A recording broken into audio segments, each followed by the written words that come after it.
Assalamualaikum. Hello student, how are you? Sehat dan tetap semangat belajar ya.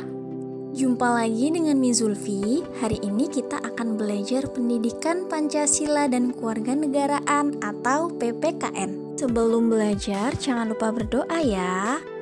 Anak-anak, hari ini kita akan belajar norma dan bentuk-bentuk norma. Sebelumnya, apakah kalian tahu apa itu norma?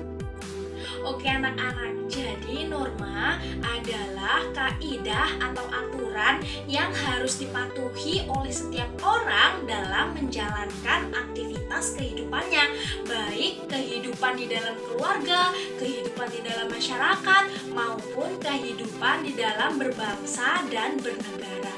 Apakah norma dan peraturan itu sama? Tentu tidak. Berikut adalah perbedaan norma dan peraturan. Peraturan adalah aturan yang mengatur perilaku atau perbuatan kita. Peraturan biasanya tertulis, bagi yang melanggar akan dikenakan sanksi atau hukuman. Contohnya, peraturan lalu lintas. Apabila seseorang melanggar akan dikenakan sanksi, bisa berupa teguran, hukuman kurungan penjara, atau denda. Sedangkan norma adalah aturan yang tidak tertulis. Norma merupakan ukuran perilaku baik atau buruk, pantas atau tidak pantas. Biasanya disesuaikan dengan kebiasaan atau adat masyarakat setempat. Nah, contohnya menghormati kedua orang tua. Apabila ada anak yang menghormati orang tua, berarti dia telah mematuhi norma yang berlaku. Sedangkan anak yang tidak hormat, berarti dia telah melanggar norma yang berlaku di masyarakat. Selanjutnya yaitu bentuk-bentuk norma. Norma-norma di dalam masyarakat dikelompokkan menjadi 4 macam. Yang pertama ada norma agama. Yang kedua ada norma kesusilaan. Yang ketiga ada norma kesopanan. Dan yang terakhir ada norma hukum. Yang pertama norma agama, yaitu ketentuan hidup manusia yang bersumber dari ketentuan Tuhan Yang Maha Esa yang tercantum dalam kitab suci setiap agama. Contoh norma agama yaitu kewajiban untuk beribadah bagi umatnya.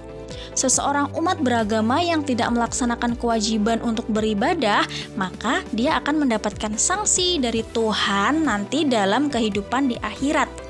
Yang kedua, norma kesusilaan, yaitu ketentuan dalam bergaul manusia yang bersumber dari hati nuraninya.